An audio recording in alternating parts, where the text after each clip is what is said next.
یہ مسافر خاتون. آپ جب بھی کہیں جائیں گے، ریلوے اسٹیشن میں بیٹھے ہو، کہیں بس اسٹاپ پہ بیٹھے ہو، پلیٹ فارم پہ بیٹھے ہو، وہاں پہ آپ کو مسافر ملے.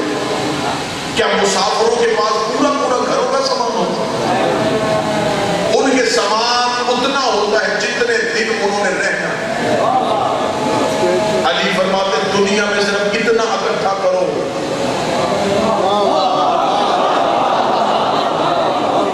پریشان ہو گئے موت کا منتظر جتنا تمہیں یہاں رہنا. اب اس کے آگے چلتے ہیں جو میرے کیونکہ اہل سنت ماہی تشریف فرما ہے، جو چند اعتراض ہم پہ ہوتے ہیں اس اعتراضات کا جواب بھی نہیں دیتے. جب ہمارے ہاں مومنین کے ہاں مذہب اہل بیت کے ماننے والوں ہاں کو مرتا ہے تو ہم اس کا جنازہ جب پڑھاتے ہیں تو جنازے کی تکبیریں ہمارے ہاں 5 ہوتی ہیں، میرے اہل سنت بھائیوں کے ہاں 4 ہوتی ہیں. اب مجھے نہیں پتا، میں 4 میں بحث نہیں کروں گا، میں 5 پہ دلیل دے دیتا ہوں. ایک بندے نے امام سے پوچھا مولا جنازے کی تکبیریں 5 کیوں ہیں؟ امام نے کہا تو بتا دن میں واجب نمازیں کتنی ہیں؟ اس کا مولا 5 فرمایا ہر تکبیر ایک نماز پہ گواہی ہوتی ہے، کیونکہ مرنے والے کی اس دن کی نمازیں قضا ہیں، نمازیں رہ گئی ہیں، ایک تکبیر ایک نماز پہ گواہی ہوتی ہے. پھر ہمارے ہاں یہ ہے کہ ہمارا جب مر جاتا ہے تو ہم اس کے کفن پہ شہادت نامہ لکھتے ہیں، 40 مومنوں کی گواہی لکھتے ہیں، نعت علی لکھتے ہیں، کلمہ طیبہ لکھتے ہیں، 12 آئمہ کے نام لکھتے ہیں. اس پہ بھی چند بندوں کو اعتراض ہے. مجھ سے ایک میرے اہل سنت دوست سے پوچھا تھا آپ کے کفن میں نام کیوں لکھواتے ہیں؟ میں نے کہا اس لیے کہ کسی صحابی نے کہا تھا.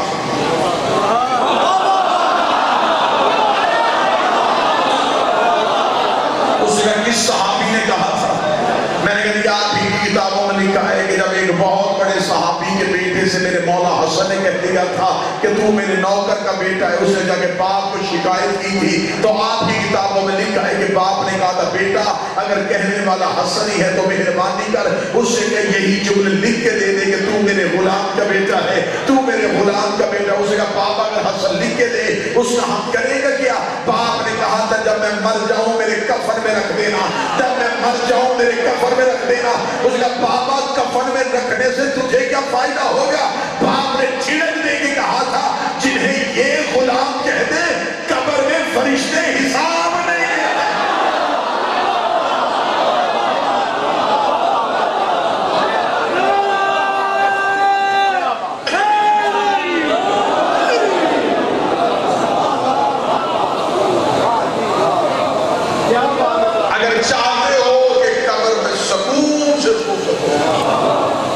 پھر یہاں زندگی علی کے نام پہ دو، مصطفیٰ اور مصطفیٰ کی آل کے نام پہ دو. مر جانا ہے، قبر کی 4 دیواریں کچی ہیں، کفن میں جیب نہیں، قبر میں الماری میں. فرشتے رشوت نہیں لیتے،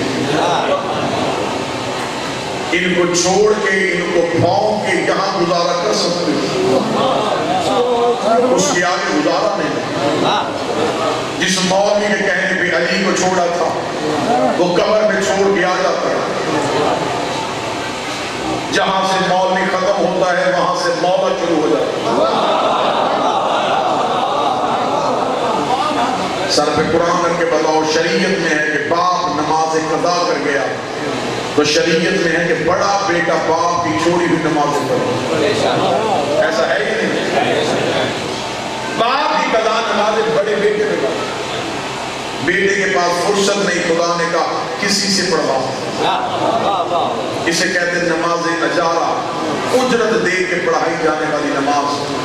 پیسے تو دے، پڑھے گا کوئی، ثواب تیرے باپ کو جائے. ایسا ہوتا ہے. روزہ باپ نہیں رکھ سکتا، ماں نہیں رکھ سکی آخری دنوں میں.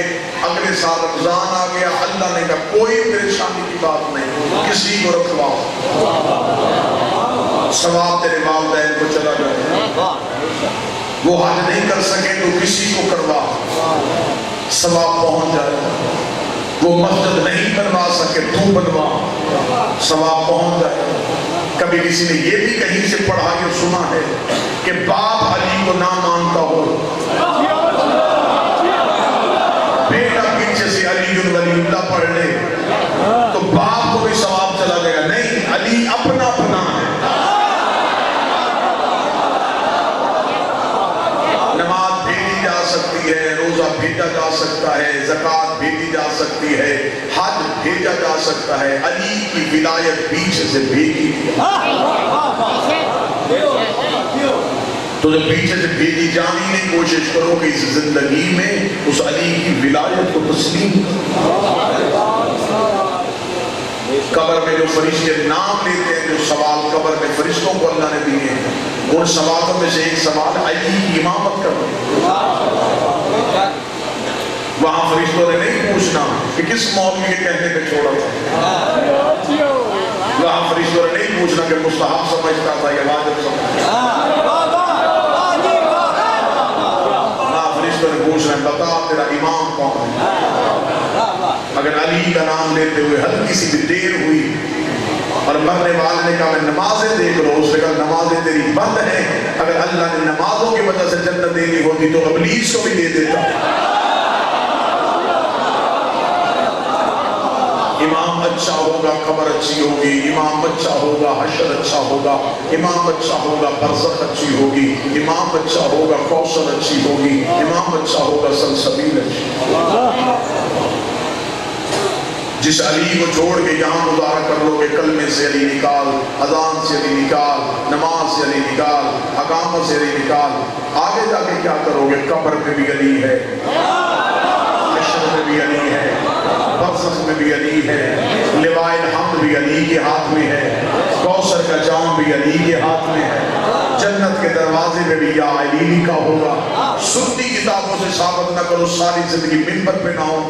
ہمارے گھروں کے دروازے پہ جب دستک ہو تو کئی گھروں کے دروازے پہ پین لگی ہوتی ہے نا. جنت کے دروازے میں جو پین لگی ہے اس کا ذکر حدیث میں آیا. سنی کتابوں کی حدیث میں دکھا سکتا ہوں کہ جنت کے دروازے پہ جو سونے کی زنجیر لگی ہوئی ہے، اس کو ہلاؤ تو آواز آتی ہے علی علی علی.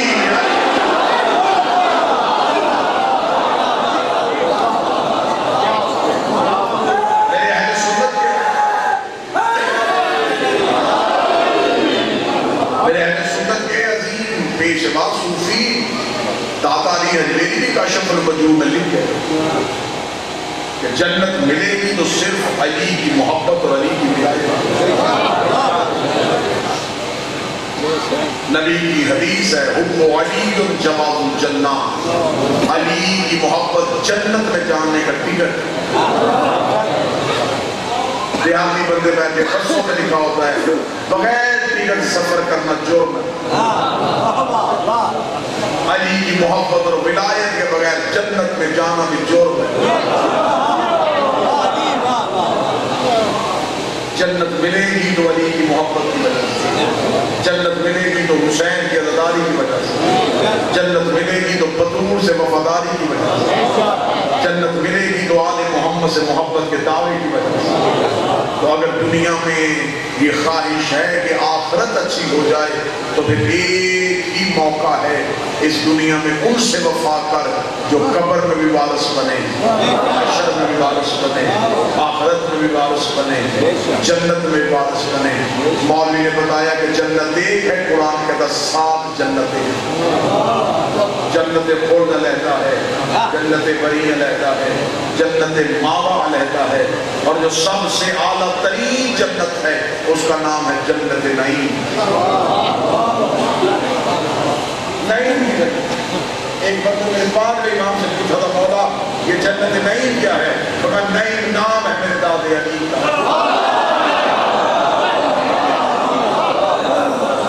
کہ جنت کا ایک ایسا خطہ ہے جو علی نے مخصوص کیا ہوگا اپنے پیروکاروں کو. اس کا مولا جنت 7 جہنم ایک، امام احمد نہیں 2 زخیں بھی 7. سب سے گہری اور سب سے زیادہ عذاب والی جہنم کا نام ہے حاویہ، جس کے بارے میں اللہ قرآن میں کہتا ہے کہ حاویہ کے شر سے بچو. حاویہ میں لکڑیوں کی آگ نہیں ہوگی، انسانی بدن کی آگ ہوگی. اتنی خطرناک جہنم ہے کہ جو قصے اس کے بتائے گئے عقلیں زخمی ہو جائیں. معصوم سے بندے نے پوچھا مولا حاویہ جہنم کس گناہ کی وجہ سے ملے گی؟ فرمایا علی کی ولایت کے انکار کی وجہ سے۔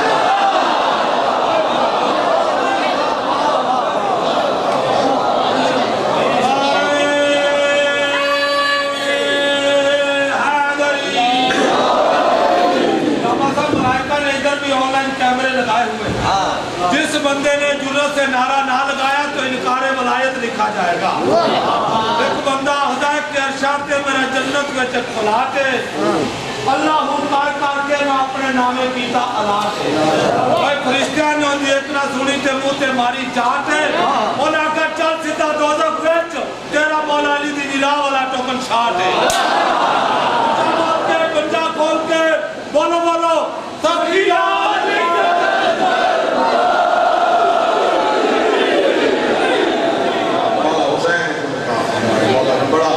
مخصوص موقع ہے پاکستان کے اکثر مجالس میں نوکری عطا فرماتا سیدہ اس عشق و سلامت میں وہ جوانی بڑی اچھی ہوتی ہے جو علی کے کام آ جائے، وہ بڑھاپا بڑا خطرناک ہوتا ہے جو علی سے دشمنی میں گزرتا ہے۔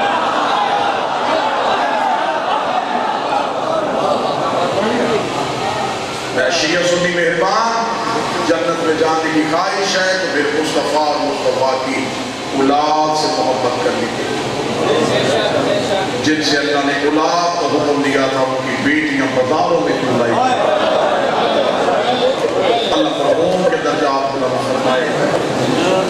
مسافر حسین کا ذاکر ان کے ممبر پہ باوجود دعا کرتا ہوں اللہ مرحوم کو آج کی رات قبر میں بادشاہ کی زیارت کرے۔ جس گھر پہ درود پڑھنے کا حکم تھا اس گھر کو آگ کیوں لگائی گئی؟ جن کی رسول نے گردن چومی تھی اس پہ چھری کیوں چلائی گئی؟ جس کے جسم پہ ماں بوسے دیتی تھکتی نہیں تھی اس کے جنازے پہ تیر کیوں مارے گئے؟ جس دروازے پہ مصطفیٰ درود پڑھ کے آتا تھا اسے آگ کیوں لگائی گئی؟ میرا سنی بھائی مجلس میں شریک میں منت کروں گا آج رات سوچنا ضرور کہ آخر اس خاندان کو لوٹا کیوں گیا؟ نہ علی کا قاتل یہودی تھا، نہ زہرا کا قاتل عیسائی تھا، نہ حسن کے جنازے پہ کافروں نے تیر مارے، نہ حسین کو 3 دن بغیر کفن کے یہودیوں نے رکھا۔ آخر یہ کون سے مسلمان تھے جو کلمہ بھی پڑھتے تھے اور محمد کی اولاد کو تکلیف بھی دے رہے؟ زمیندار طبقہ میرے سامنے بیٹھا ہے، سنی ہو اہل سنت رہو، عقیدہ بے شک نہ بدلو، سر پہ قرآن رکھ کے بتاؤ کبھی دنیا میں ایسا ظلم دیکھا ہے کہ باپ کے بدلے بیٹیوں سے لیے گئے؟ مردوں کی لڑائیاں مردوں تک رہے، کوئی کسی کی عزت پہ حملے نہیں کرے۔ ان بغیرت مسلمانوں نے سب سے بڑا ظلم یہ کیا، انہوں نے علی کے بدلے علی کی بیٹیوں سے، وہ بی بی بازار میں آئی جس کا چہرہ سوائے قرآن کے کسی نے دیکھا نہیں، ان ہاتھوں میں رسیاں آ گئیں جن ہاتھوں میں سوائے قرآن کے اٹھایا پوچھا، اس ماحول سے گزاری گئی میں پڑھوں تو پڑھنے کے بعد مر جاؤں، میرے بس میں ہو میں اپنی سانسیں ختم کر لوں۔ مولا سجاد سے مدینے میں ایک بندے نے پوچھا مولا سب سے زیادہ تکلیف کہاں ہوئی؟ 3 بار سجاد کی آواز آئی الشام الشام الشام، میرا جگر پھٹ گیا شام میں، میری آنکھوں میں خون آیا شام میں۔ اس شخص نے قدموں پہ ہاتھ رکھ کے کہا فرزند رسول سوال ہے مشکل، کر اس لیے رہا ہوں تاکہ تیری مصائب کا دنیا کو پتا چلے۔ مولا صرف اتنا پتا سب سے زیادہ تکلیف جو شام میں آئی مولا وہ کون سا موقع تھا جس میں شام میں سب سے زیادہ تکلیف آئی. میرا خیال اگر عزادار بن کے سنو گے تو شاید اس جملے پہ اتنا رونا ہو جائے کہ اس جملے کے بعد مجھے مزید پڑھنے کی ضرورت ہی محسوس نہ ہو. آنکھیں خشک رہ گئی تو 2 لفظ اور پڑھ دوں گا. اس کا مولا شام میں سب سے زیادہ مصیبت کب آئی؟ جو سید بیٹھے ہو مسافر سمجھ کے معاف کرنا، امتی ماتم کا حق ادا کرنا. اس نے جب کہا شام میں سب سے زیادہ مصیبت کہاں آئی، 3 بار سرزمین پہ لگا سجاد کا، 3 بار سر مار کے رو کے کہنے لگے مجھے وہ منظر آج تک نہیں بھولا جب پچھلے بدماش رک نہیں رہے